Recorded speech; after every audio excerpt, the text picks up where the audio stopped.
Kia ora everyone, I'm TJ, welcome back to my channel. If you're new around here and you want to become part of a compassionate, caring community who want to raise awareness about cases and seek answers for victims and their families, you are in the right place, my friend. So please hit that subscribe button down there somewhere and join us. If you are a returning subscriber, many thanks. You know how much I appreciate each and every one of you. So, today's video, I'm going to look at the disappearance of Olivia Hope and Ben Smart. If you're a New Zealander, unless you've been living under a couple of rocks lately, you would have heard something about this case. And it also centres on the man who was convicted of their disappearance and murder, Scott Watson. This is going to be a tough case and a tough video. But what I'm going to do is I'm going to give you a bit of an overview, and then we're going to deep dive into some articles showing both sides, guilty, not guilty, and see where we end up. So let's take a look. So let's first take a look where this is going to take place. We are looking at the Marlborough Sounds and Furneaux Lodge. I've never been there, but apparently it's beautiful. I've seen photos, many of them, and yeah, absolutely gorgeous part of New Zealand. So let's go over a bit of a sort of wrap up, an overview, and I want to just acknowledge, one, that my computer is shit, so the quality of the video isn't all the best, and I'm sorry. This is my second recording. And also that Ben and Olivia's story has been lost throughout the last 20 or so years, because everyone's been so focused on the conviction and his appeals and whether he did it or whether he didn't. It was really hard to find information about Ben and Olivia, and I just wanted to acknowledge that this is their story as well. So on New Year's Eve 97, two young Kiwis, Ben and Olivia, were in the Marlborough Sounds partying at the Furneaux Lodge with a ton of other partygoers. Earlier, they had arranged that when they were finished partying, they would take a water taxi and go to sleep on a yacht that Olivia had previously arrived on. When they got there in the early hours, the yacht was full of people and there was no room for them. Unluckily, Ben and Olivia accepted an offer from a mystery man to stay on his boat because he had room. So between 4 and 5 a.m, Ben, Olivia and the mystery man boarded the yacht. Unfortunately, that was the last time the pair were seen. They just vanished into thin air, and to this day, 2021, no remains have ever been found, or no even sign of them has ever been found.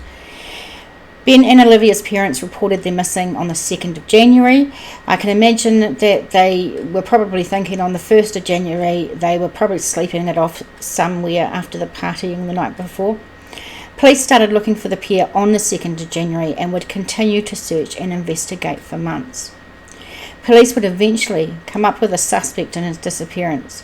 They concluded that the mystery man was a local, Scott Watson. Scott Watson was charged with the murder of Ben and Olivia. No one else was ever considered a suspect by police. After an 11-week trial, Scott Watson was convicted of the crime and was sentenced to life imprisonment with a non-parole period of 17 years. Over the years, there has been lots and lots of controversy.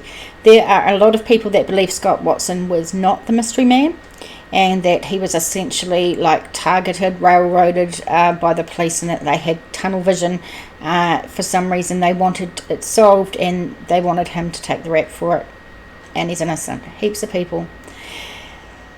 There's a lot of information circulating about the yacht that they were getting onto and whether it matched the description of Scott's yacht.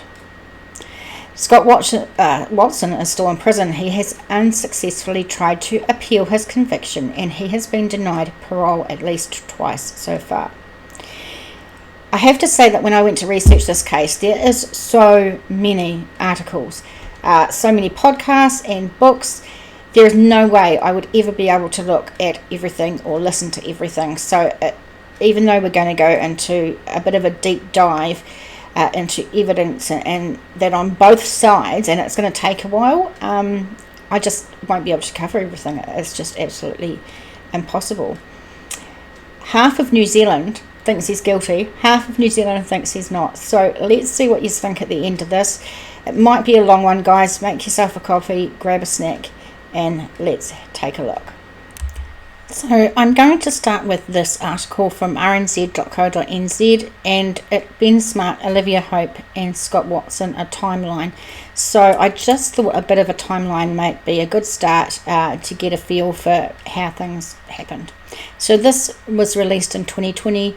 Scott Watson has been in prison since 1999 for the murders of Olivia Hope, 17, and Ben Smart, 21, who disappeared in the Marlborough Sounds on New Year's Day 1998. Their bodies have never been found, and criticisms have been made of police investigations in the case. Watson has maintained his innocence and has made several unsuccessful appeals since 2000.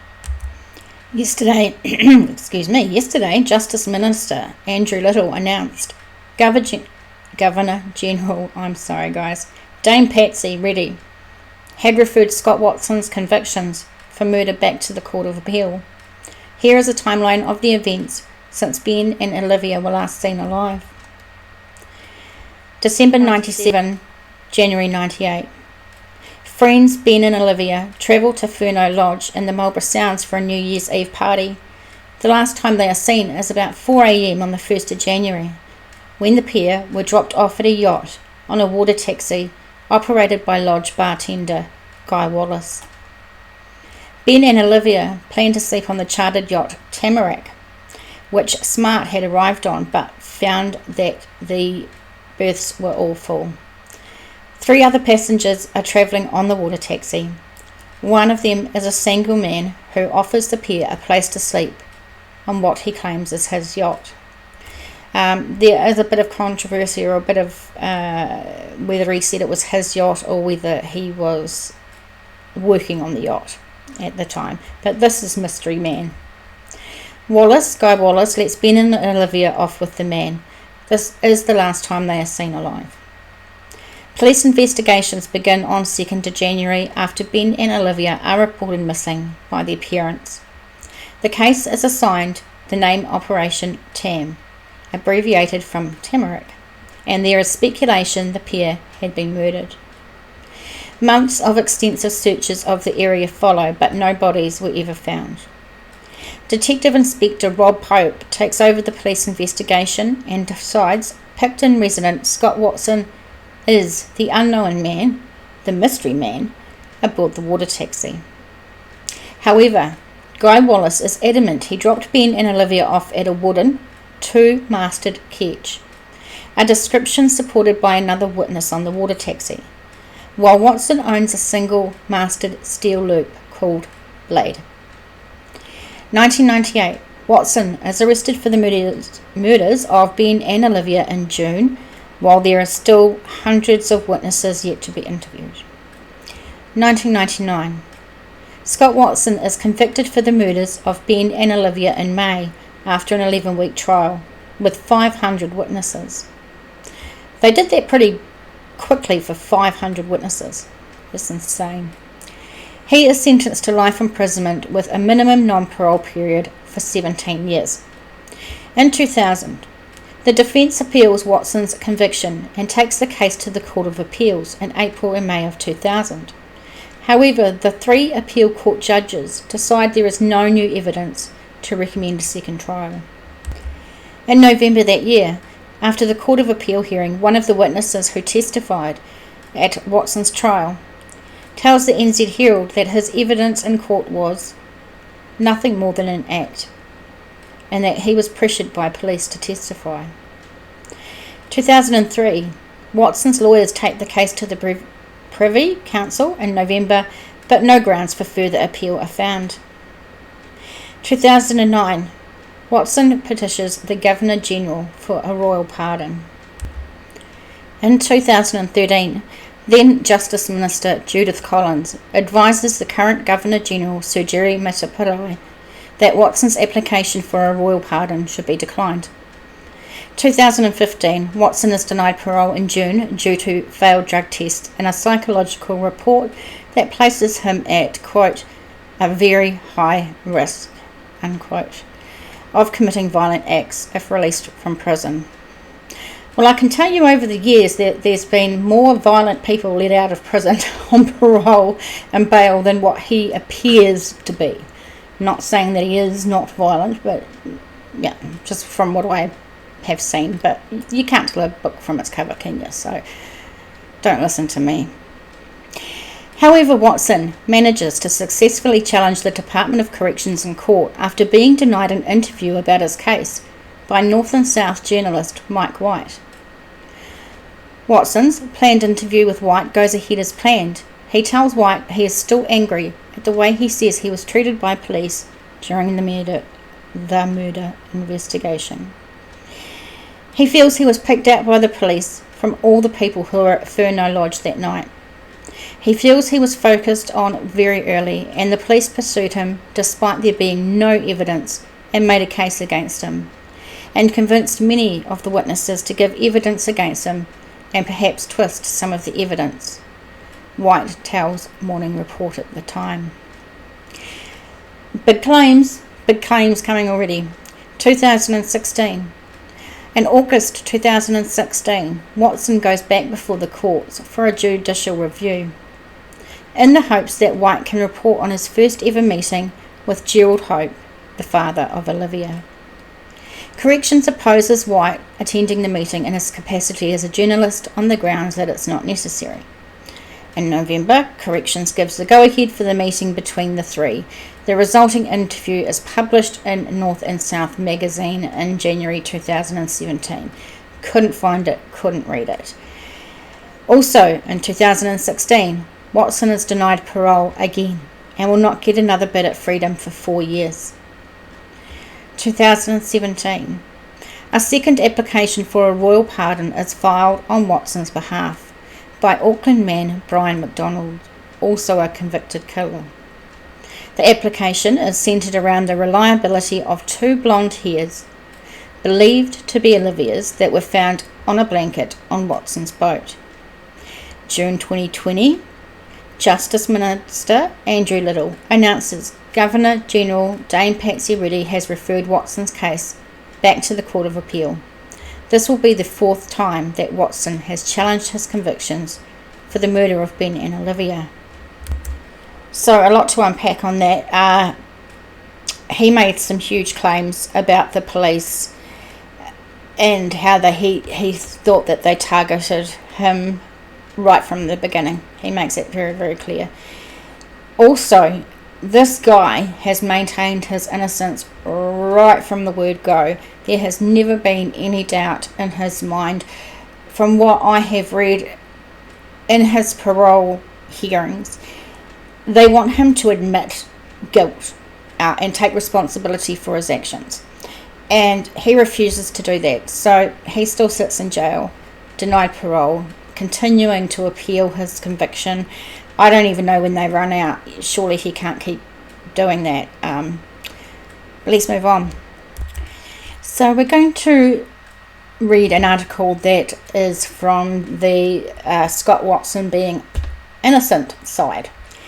This is from stuff.co.nz. It was written in 2020. Scott Watson says he'll never get justice. This is a big read. So if you need to press pause and go away and get a coffee or something, or a snack or a juice, whatever, but buckle in because there's some interesting stuff in here.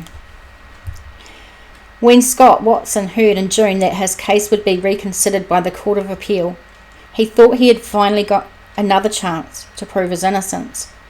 But as Mike White discovers, and Mike White, this is written by him, he's the guy from North and South magazine, Watson now believes he's been set up to fail.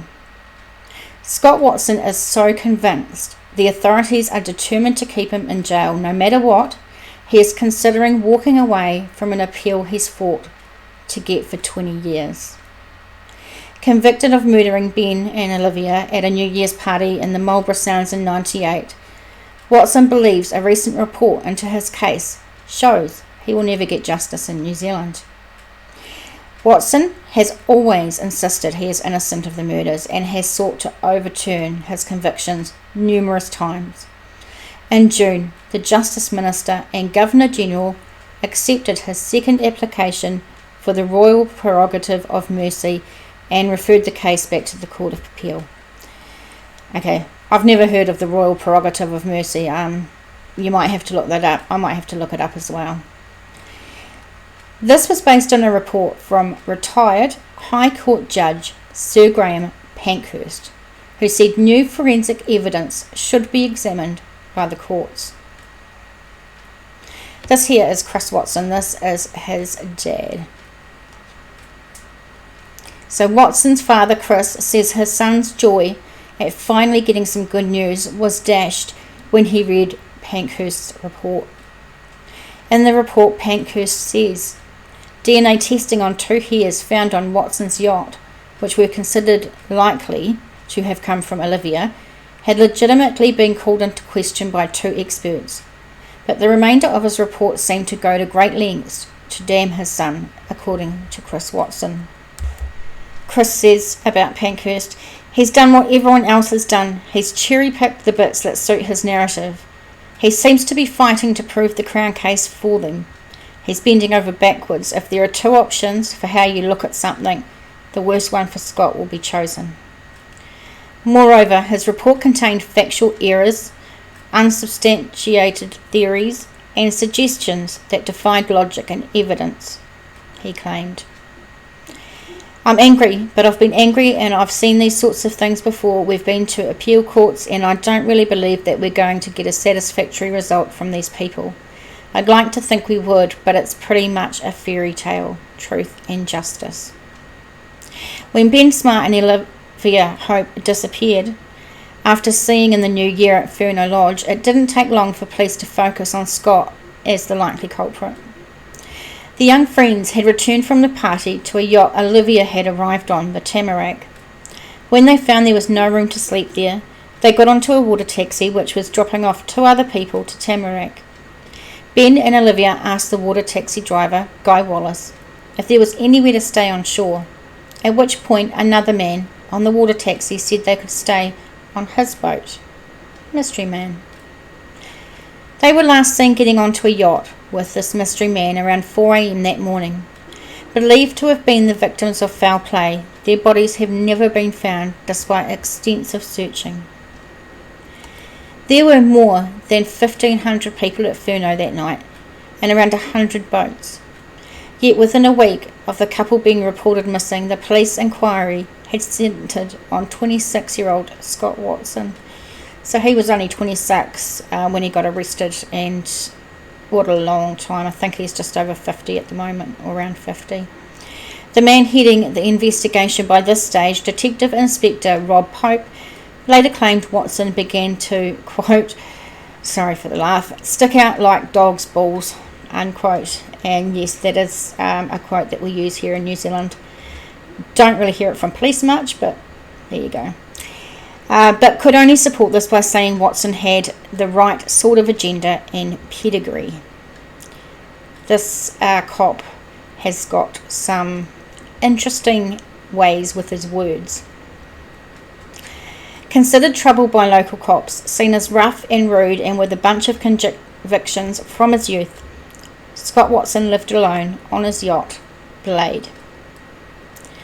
On Thursday, January 8th, the day Watson was first interviewed by police, detectives prepared a warrant to search Blade on the basis there were, among other things, the bodies or body parts of Hope and Smart. The following Monday, January 12th, Watson's yacht was seized, lifted from the water near Picton and taken for examination, while the homes of his parents and sister were raided. You know, it's when something like this happens, I feel for Olivia's and Ben's family, absolutely, you know, my heart goes out to them, but I also feel for Scott's family as well. When these things happen, it has far-reaching effects, it really does. From that moment, the course of the police investigation was set. This was despite police having almost nothing pointing to Watson, other than suspicion and instinct. In fact, most of the evidence at this stage pointed away from Scott Watson. Guy Wallace, who is pictured, described dropping off Olivia and Ben to a 38 to 40 foot wooden ketch with 2 masts, portholes, while Watson's yacht was a 26 foot home-built steel sloop with 1 mast without portholes. So this is when we start hearing about the different size and styles, I don't think they're styles, but different types of boats, yachts. Wallace and other key witnesses had also been shown photos of Watson with oar montages, including him, and denied this was the mystery man on the water taxi with Ben and Olivia. 2 identikit drawings based on the recollections of Wallace and 2 fellow Furneaux Lodge staff didn't resemble Scott Watson, nor did the descriptions of other witnesses who said the mystery man had long hair and was unshaven. Watson's hair was short, and a photo taken on the night suggested he was clean-shaven. Moreover, there was clear evidence Watson returned to his yacht alone on a water taxi, not one driven by Guy Wallace and not with Ben and Olivia on board. However, police gradually gathered evidence against Scott Watson, pointing to his behaviour towards women before and at Furneaux Lodge, the fact that he repainted the sides of his yacht's cabin on January 2nd, and apparent discrepancies in Watson's movements on New Year's Day.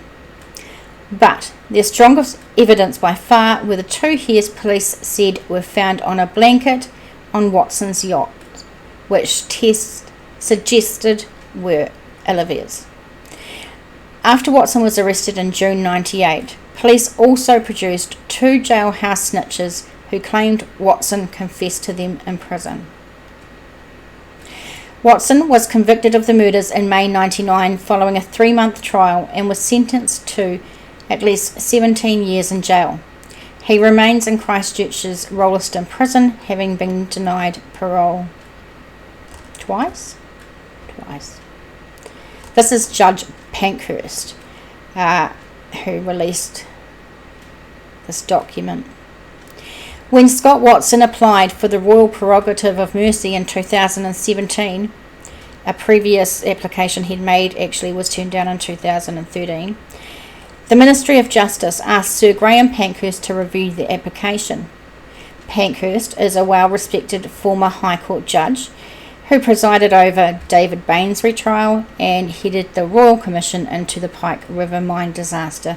So, well thought of guy, has been on some high-profile cases. His report on Watson's case, completed in April this year, has remained secret until now, only released to Watson by his lawyers, through his lawyers. Stuff.co.nz had been refused access to the report, and Justice Ministry advice on it, but has appealed these decisions to the Ombudsman.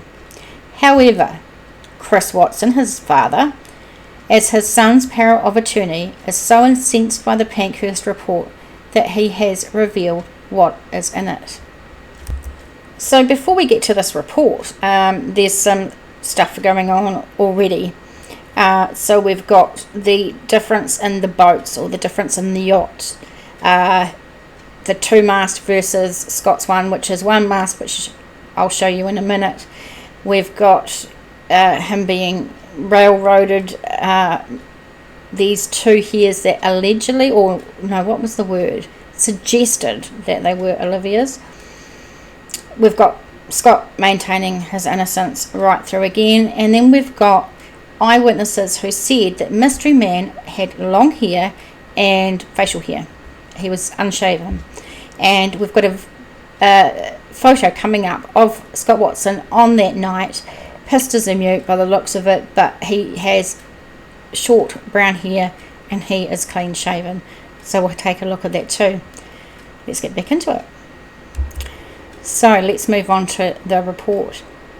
Far from offering his son another chance to prove his innocence, Chris Watson believes the very narrow grounds on which Pankhurst advises the convictions to be reconsidered in the Court of Appeal, the testing of the two hairs, is an attempt to end debate about the case once and for all. Even if Watson's lawyers could prove the handling of the crucial hairs and their DNA testing was unreliable, he believes the Crown will argue what Pankhurst has, that the rest of the case against Watson remains strong. I don't see it myself at the moment. Just saying. Chris Watson describes the report as horrible and showing its ignorance, with much of it lacking objectivity in his opinion. This is a picture of Scott Watson's boat.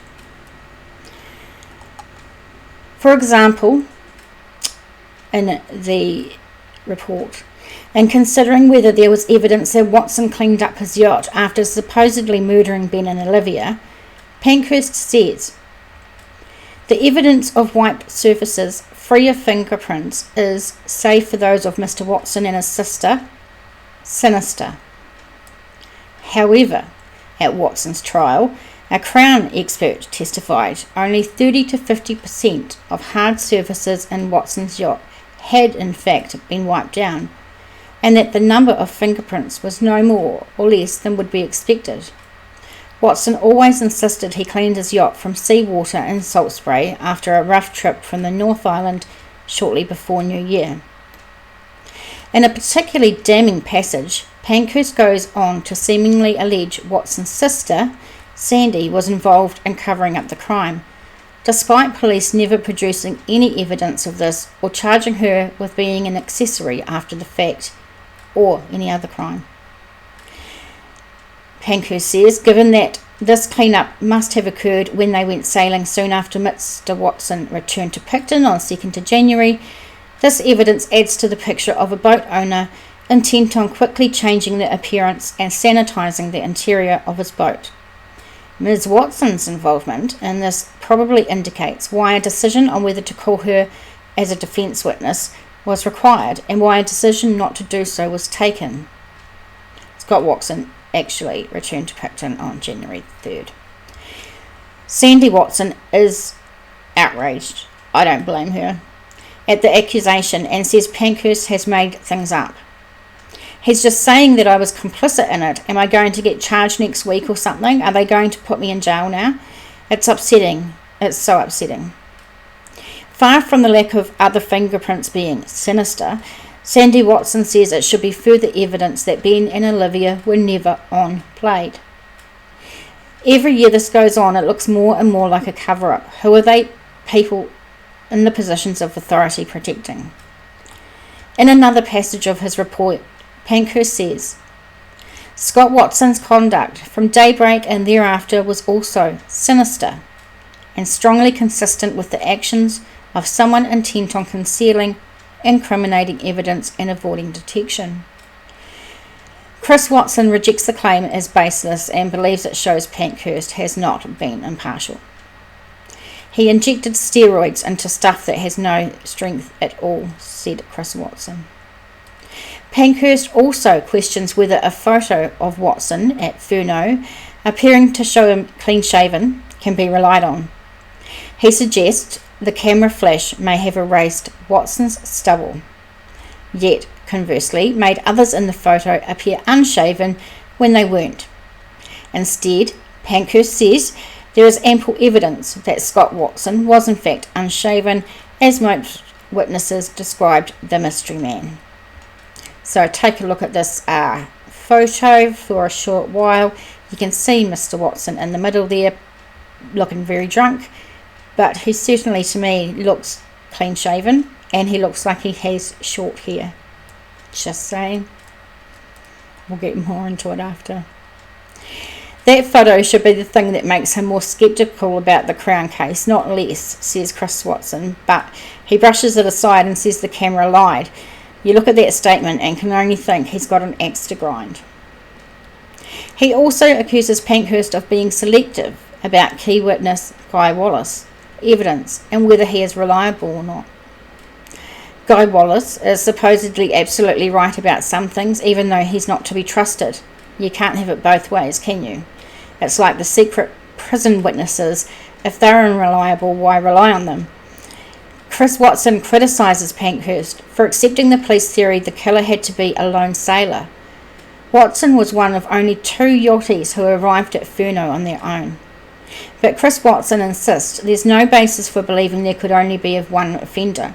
While there was only one mystery man on the water taxi, nobody knew if there were others on board the yacht he took Ben and Olivia to, or whether others arrived later. Moreover, Guy Wallace said the mystery man told him he didn't own the yacht, but was merely crew. Pankhurst repeatedly states Scott Watson has never said what he did on New Year's Day, adding, "Of course he is under no obligation to do so, but this leaves his actions to be considered at face value."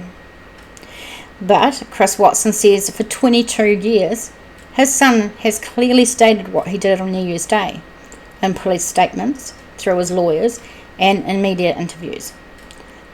Watson has always maintained he went back to his yacht after the Furneaux Lodge party, had a feed, went to bed, got up after sunrise and sailed to a mate's place in Tory Channel.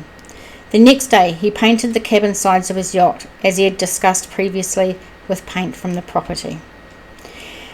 Chris Watson said if you take his actions at face value, he was a guy that went to the party, then went about his business and didn't know anything that went on until he resurfaced on the 7th of January. That's when Watson returned to Picton after a sailing trip with his sister and voluntarily went to the police station to report he'd been at Furneaux. It's a picture that has been painted, and that's what it's been like the whole case. Chris Watson says the police investigation only focused on his son, and Pankhurst seems to have swallowed their tunnel-visioned approach. Pankhurst's report concludes that the Crown case against Watson remains very strong, and Watson's chances of success at the court appeal are finely balanced. But by dismissing all the other grounds Watson wants to argue and limiting his appeal to just the evidence about the 2 hares, Chris Watson has no hope the Court of Appeal will quash his son's convictions. No, they'll come to the same conclusions as this guy. They'll say, yes, this was a circumstantial case and it was just wonderful, nothing wrong here. They'll look at it as an opportunity to stop the stuff that's been going on for 20 years.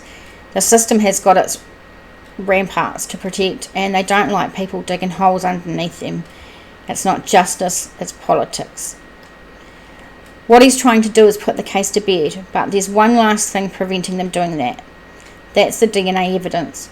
He's put all the circumstantial evidence in the coffin, and now they're going to put the lid on it and nail it down, and that will be the case. So where do we go from there? Chris Watson has always supported his son and long ago gave up on kowtowing to the authorities over the case, hence his decision to speak out about the Pankhurst report. He says we've played their game and it's never worked, so let's get it out there and let people see what they're doing to us. Out in the light of day, not let them do it behind closed doors and come up with a report like this, that at the end of the day says, well, they deserve everything they've got. He says Scott Watson, now 49, had his hopes up when he heard he was being granted another appeal. But after reading the report, he's suggesting just giving them the finger and walking away.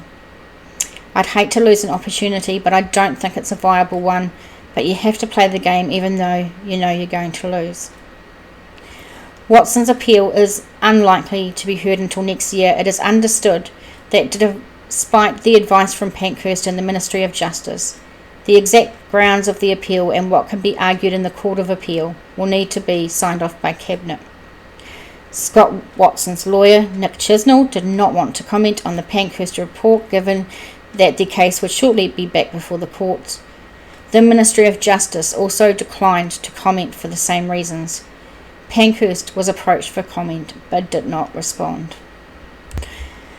Wow, this judge, I think he needs to retire.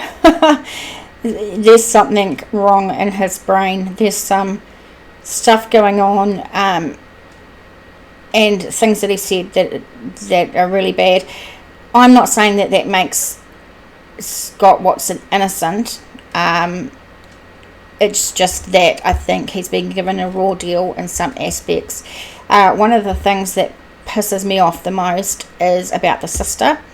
That poor lady, all of a sudden, after 20 odd years nearly, of her brother being convicted for this heinous crime, all of a sudden a report from this judge says that she was likely aiding and abetting him and cleaning up, helping him clean. Imagine that. The poor thing must be wondering whether she's going to get arrested or what the story is. I'd be paranoid as. So many things wrong, but I want to let you make up your own minds. So let's take a look at the other side and see what the evidence is against him from the Crown's perspective. Just before we move on to the next article, if you have any information about any of the cases I cover on my channel, please call 0800 555 111, which is Crimestoppers anonymously. Contact your local police station or call 105 nzmissing@gmail.com. It's where you can send me case suggestions. Join our Facebook community. We have an awesome family and bunch of community members on there. We have a lot of fun. So please hang out with us. Come and see us. If you can support the channel with a $3 donation, 1 cup of coffee, please go to buymeacoffee.com/nzmysteries. You can actually find all this information in the description box below. But I do want to show you something. I got a phone call from somebody at Victim Support, and they were telling me about all the amazing work that is going on, and asked me for a donation. And I was trying to think of the best way to help these guys. So what I discovered, or what I thought we'd do, is I made this goal on Buy Me a Coffee. When I reach $1,500, which I think will take years, I will buy a better computer to make videos better, and I will donate $500 to Victim Support New Zealand. I'm not sure if I'm just hitting way out of the ballpark. This is too much of a big goal, but I want to go big. I want to support these guys, and if you can help anyway. Thank you very much. Please like the videos and subscribe to my channel. It means an awful lot. Let's move on. So while that last article maybe started to make me think that he's innocent and the police were out to get him and they had tunnel vision, then this one here certainly maybe makes me think the other way. The case against Scott Watson, newsroom.co.nz. 20 years ago, journalist Andy Brotherston was on duty in TV3's Wellington newsroom when Ben Smart and Olivia Hope went missing from the Marlborough Sounds. She covered the story from start to finish, including the trial of Scott Watson, the man convicted of murdering the young couple. Watson continues to protest his innocence from jail, but Brotherston has little doubt Watson is guilty. It was a Sunday morning around 9 a.m. when I called the Blenheim police to find out about the one-paragraph fax they'd sent out, asking for sightings of 2 young people who had gone missing from Furno Lodge 4 days earlier. I was put through to the inspector, who confirmed they were still missing but insisted it wasn't a story. He said it's just a couple of young people who have gone off on a holiday fling and have forgotten to call their parents. I asked if my name and number could be passed to the parents anyway.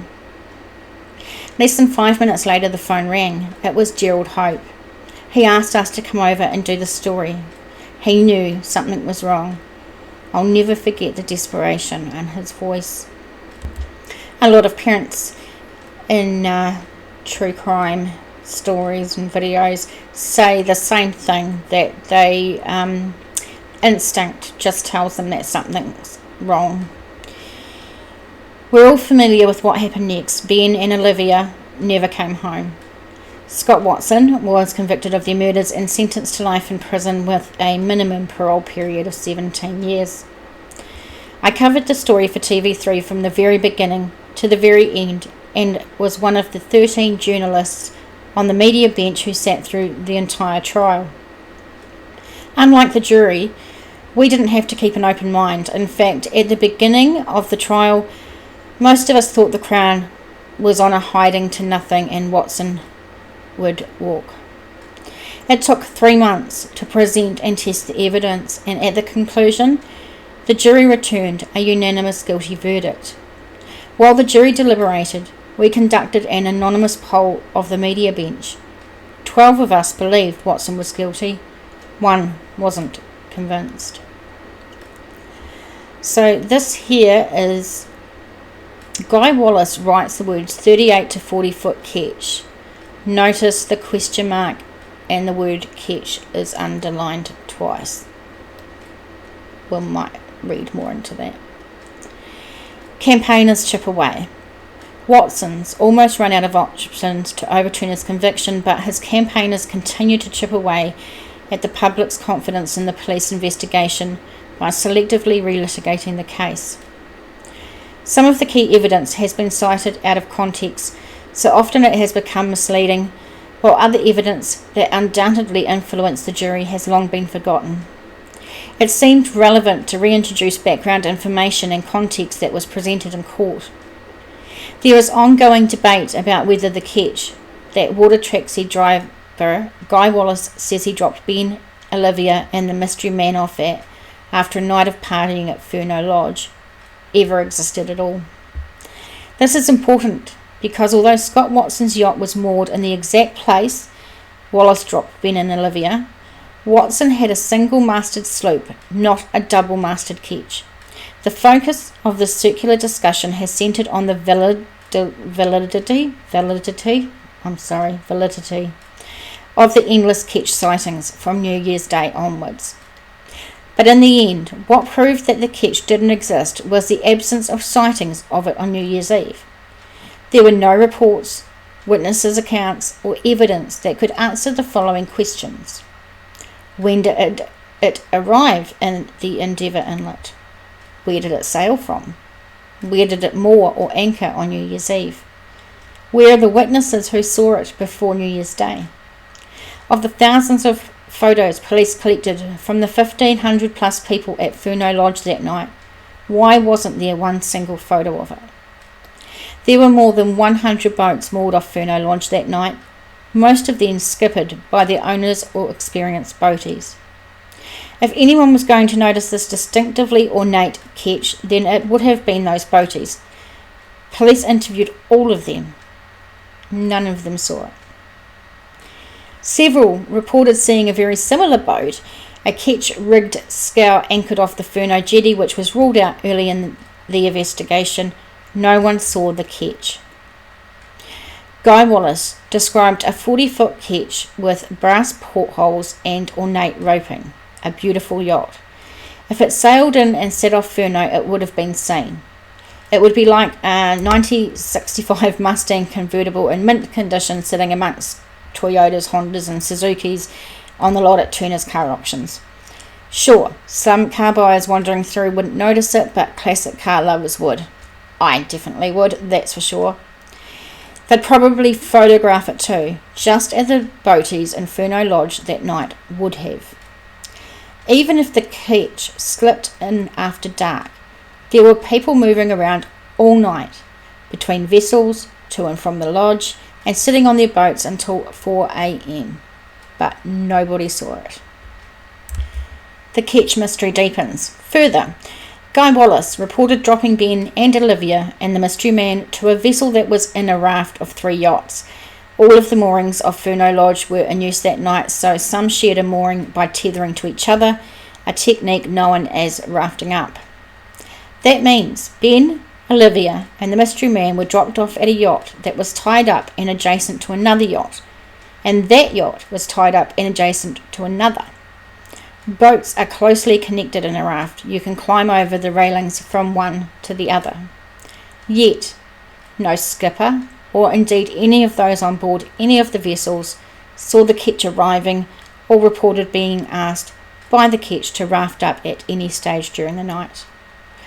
What this means is that Guy Wallace was the only person who saw this ketch before Ben and Olivia disappeared. Now, here's the key thing about Wallace's description of the ketch. In his first interview with police on January 3rd, before the relationship between Wallace and the police broke down, police asked him to draw the yacht. In the sketch in the story, Wallace writes the words 38 to 40 foot ketch with a question mark, and the word ketch is underlined twice. That indicates that on January 3rd he wasn't sure if it was a ketch or not. He drew 2 masts on the yacht, which we seen, one taller than the other. Wallace recalled seeing 2 masts, but he wasn't sure or couldn't remember whether they were both on the same yacht or if the second mast belonged to the adjacent yacht in the raft. So crucially, on January 3rd, Wallace drew a yacht, but wasn't sure if it was a ketch or a sloop. He describes it as being blue and white with portholes and lots of rope. That's it, end of description. That was all the detail that he could remember. Wallace becomes more certain. In subsequent police interviews, Wallace adds more detail, including the brass portholes and ornate roping, and becomes adamant it was a ketch. Why did Guy Wallace embellish the details during each interview and become more certain rather than less certain of his description over time? I spent a few hours with Guy Wallace in early '98. He was deeply affected by Ben and Olivia's disappearance. It consumed him, even though it wasn't his fault in any way. I think he felt personally responsible for helping them into the hands of their killer. I also think he desperately wanted to help police find Ben and Olivia by trying to remember details of the yacht. By replaying the night over and over in his mind, he appears to have transposed a lot of the detail onto the ketch from the elaborate ketch rigged scow. In January '98, Wallace was under sustained scrutiny from police. He was also subject to unrelenting pressure from the national media. While heinous rumours spread like wildfire around Blenheim and Picton about him that were deeply distressing to him and his parents. Few people have endured that inner circle of hell. The stress is unimaginable. It's no surprise he may have got it wrong. As I'm getting through this, guys, it's going to be a 2-parter because there is just so much information and I don't want to miss anything because it all goes into the yay or nay camp, I guess, whether he is innocent or whether he's guilty. I don't want to miss anything. It's all very interesting. Repainting the sloop. The significance of Watson repainting his sloop in early January is often dismissed by people, saying that Watson wouldn't have been stupid enough to paint it the same colour as the ketch police were looking for. That statement is silly in the extreme for several reasons. When Watson painted his sloop on January 1st or 2nd, the police weren't looking for a ketch. They weren't even looking for Ben and Olivia by then. The first description of the ketch wasn't released until well after Watson finished the painting. Watson knew there were lots of photographs taken at Furneaux Lodge that evening and eventually one would emerge of his yacht. He would have expected it to be described as brown and white, not blue and white. Watson was given the paint so he didn't have a choice of colour anyway. Olivia's hair on Watson's blanket. There was only one piece of physical evidence in the Crown case, but it was a showstopper. DNA tests of 2 long blonde hairs found on a blanket recovered from Scott Watson's sloop were highly likely to have been Olivia Hope's. This put Olivia in Watson's sloop. Powerful evidence of Watson's guilt. Just saying, it says highly likely. It's not definitive. The defence drew the jury's attention to a 1 centimetre snip in the corner of an evidence bag containing the samples of Olivia's hair required for DNA matching. While it was theoretically possible for evidence to escape, the snip was tiny and it seemed unlikely. It was of little consequence at the time, but much continues to be made of this. The snip became a rip and then a hole. Now, the suggestion is that the scientist was working with the sample bag while standing over the evidence, which is the blanket, and Watson was a victim of forensic incompetence. Suggesting a forensic scientist would carelessly breach basic protocol to prevent evidence contamination is the same as suggesting a surgeon would forget to scrub before an operation. It's beyond stupid. Evidence of guilt. We're still going. Only the members of the jury will ever know what convinced them all of Watson's guilt, but there were a couple of compelling things that must have influenced them. What Watson didn't do or didn't say, rather than what he did, is likely to have played a part in their decision making. Watson's behaviour often seemed inconsistent with innocence. When Watson was first interviewed by police, he lied about what he was wearing on New Year's Eve. Later, photos emerged of him in totally different clothing than he had described to police. He was pictured in a chambray shirt and denim jeans. Police asked him to bring these items to the station. He didn't. He told police he couldn't find them because he'd moved around a lot and they could be at quite a few different places. The context is this. If you were innocent and had nothing to hide, you'd find the clothes. If you were innocent, had become the prime suspect and were going down for a double murder, you'd go to the ends of the earth to find those clothes. The Crown alleged Watson didn't want his clothes to be found and tested forensically. Bugged phone calls. The phone calls police intercepted and recorded between Watson and his former girlfriend was the evidence that appeared to slam the cell door shut.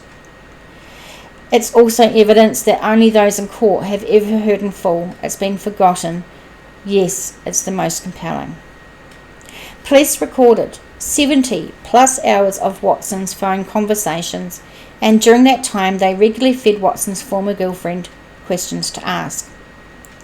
Both the prosecution and defence had full access to the tapes, and both sides could have used them to support their case. Only the prosecution did. The court listened to 40 minutes of edited conversations secretly recorded across several months. My opinion was that Watson's manner was odd. It was unnerving. The word that I keep coming back to is smug. The whole thing seemed like a game to him. His responses to her questions were rehearsed or fudged. He toyed with her and obfuscated. As the tape played, it became increasingly clear we were listening to a man completely devoid of compassion. Lack of denial. What was really striking was his lack of denial. He never once said, "I didn't do it." At the time, this was glaring and telling. It seemed profoundly important to me, and I doubt it was lost on the jury. My thoughts on this were reinforced recently when I read about the CIA's Spy the Lie program. It's an international best practice tool used by law enforcement agencies all over the world to identify liars during interviews with crime suspects. The CIA has identified failure to deny as a key indicator of guilt. Former CIA agent Susan Carnicero says, "The most important thing to an innocent person is to deny they did something. The truth is their biggest ally." So, in summing up, no matter how the case continues to be selectively relitigated, I believe Watson was found guilty for one very good reason, because he is guilty. It says Andy Brotherston was communication manager in Auckland for the New Zealand Police between 2000 and 2004. Okay, we're going to leave it there for episode 1.